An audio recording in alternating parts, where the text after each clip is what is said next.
G'day folks, this is Raymond Foster, hope you're doing great. Many attempt to address this meme pathogen and try to refute it, yet they always fail because they argue against this meme pathogen from within the anti-white narrative. An example of this is when an individual will try to argue that the stolen generation didn't actually happen or that it doesn't actually exist. Instead of coming at this from within the anti-white narrative, we, going free of the anti-white narrative, address such matters from within the white positive narrative and with our go free lexicon.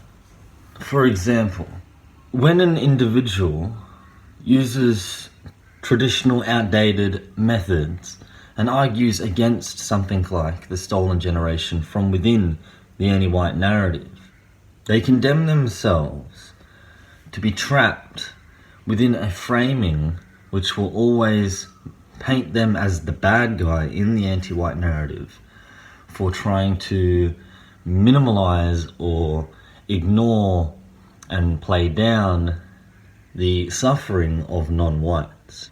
Yet, if we are to address this from within the white positive narrative with go free lexicon and understanding, going free of meme pathogens and addressing the stolen generation as a meme pathogen which is firmly rooted within the minds of the masses, as we understand that anti-whiteism is prevalent and encompasses all peoples, all nations across the globe, and has done for decades. Thus, everyone alive on the planet today has grown up within the anti-white narrative. Therefore, there is an idea like a virus which has embedded itself and lives within the minds of every single person alive.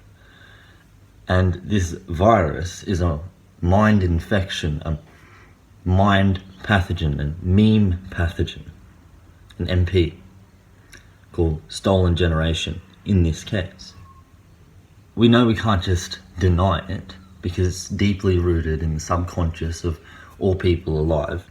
So, if our intention is to promote the well-being of Western kind and recapture our destiny, put an end to white erasure and anti-white racial discrimination, then I would suggest attempting and trying out this new method, which involves the following.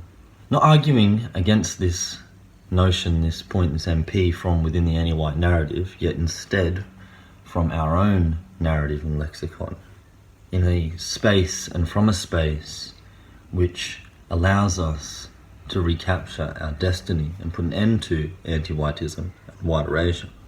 We can acknowledge this deeply rooted MP, which is in the subconscious of all people. Don't try to ignore it or say it doesn't exist.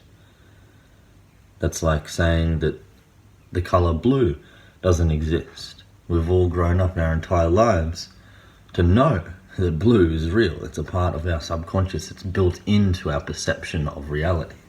And just like that, these infectious ideas, like the MP, stolen generation, is built into all people. So again, we cannot deny this. We can acknowledge this, okay? So we're on the same page. We acknowledge, we say, the stolen generation was wrong. We don't apologize because we're not responsible. A whole race cannot be responsible for the deeds of certain individuals just because those individuals happen to be of a certain race.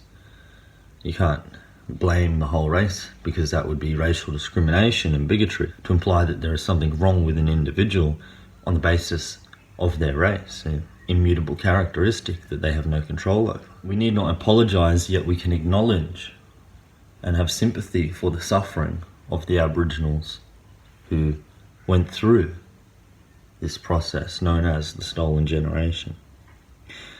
And then we can take this one more step. We can add on to this.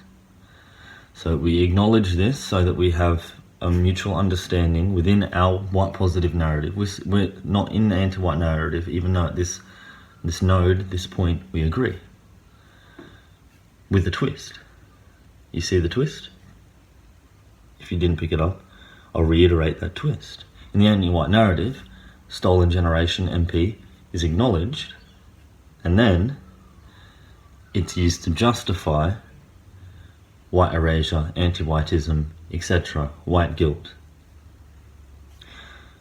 Yet, when we come at it in this manner that I suggest from the white positive narrative, we start off again from the same node. So we're starting in the same neural pathway, which is deeply rooted in the subconscious, starting right at its core, and then without any hesitation whatsoever, taking an immediate redirection and reprogramming and regrowing a new neural pathway from this initial deeply rooted MP, again, which is so deeply rooted in our subconscious, for Australians specifically, that it's as real in our perception of reality subconsciously as the colour blue or the colour red. We start from this deeply rooted subconscious node axis of perception of reality, and instead of allowing it to go down this neural path, this direction, this channel of anti-whiteism, which then justifies white erasure and white guilt,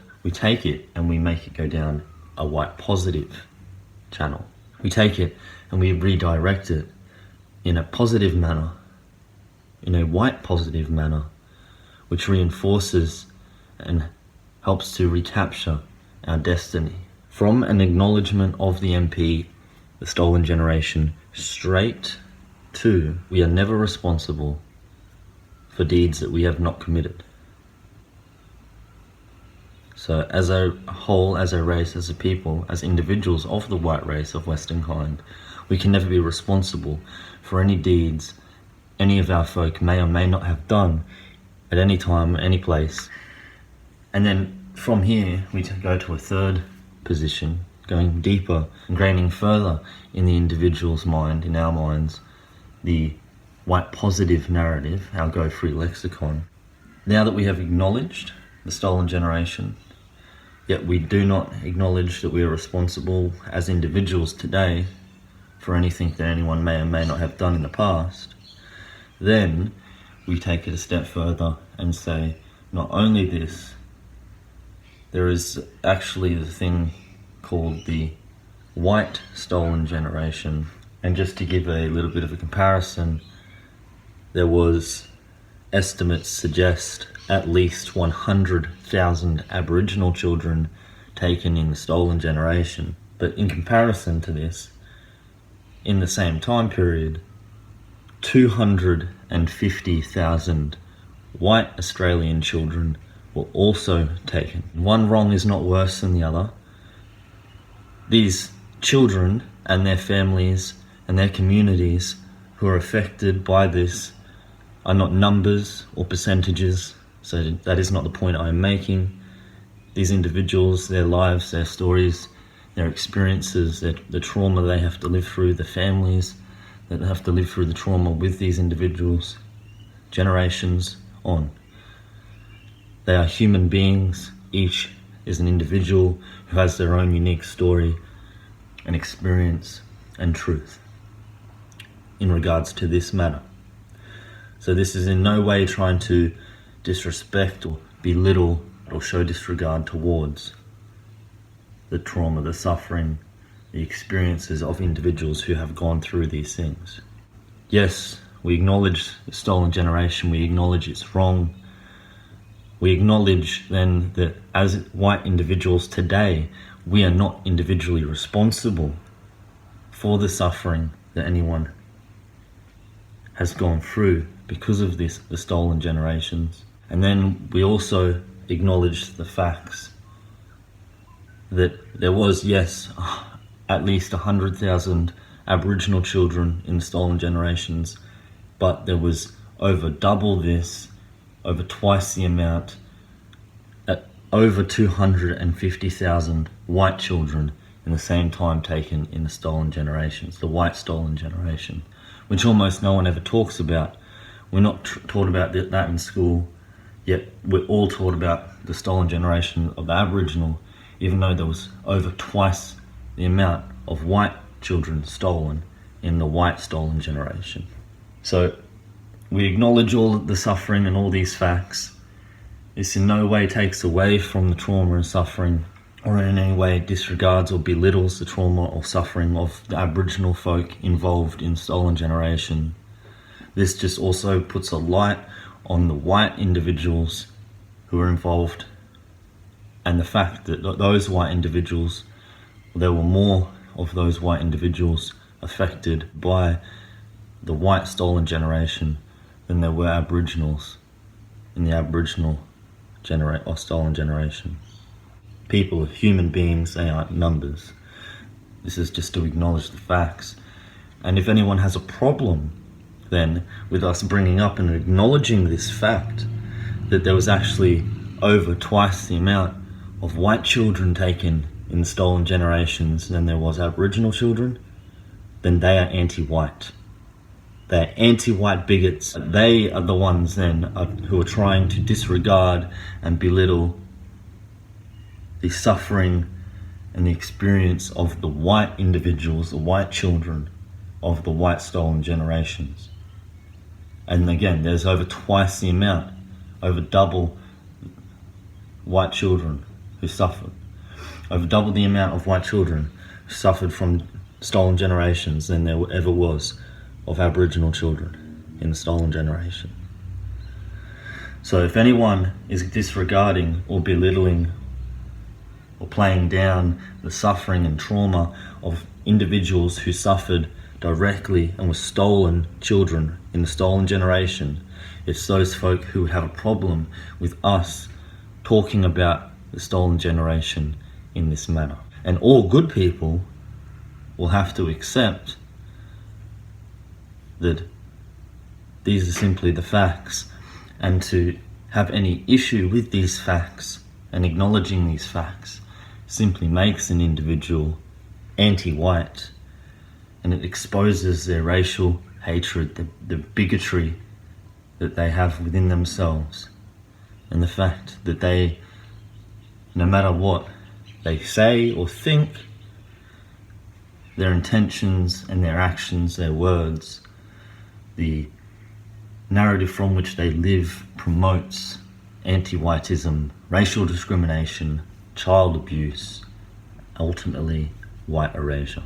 So to conclude, do not speak about the MP stolen generation from within the anti-white narrative. Always address it from our white positive narrative with our Go Free lexicon, with an understanding of the Go Free lexicon by putting it into practice in your day-to-day life. If you want to learn more about this, how you can have the power to help change the narrative, which will change the world, to help protect the new generations coming up, the elderly, the vulnerable, our women, children, etc. To better yourself as an individual, a member of Western kind, or just someone who has some relation to an individual, or relations in your family, etc., who are members of Western kind. Even if you aren't yourself a member of Western kind, you're welcome to work with us, grow with us, be a part of our community, and help us spread awareness and love so we can put an end to racial discrimination against all people, even if the victim is white. Take it easy.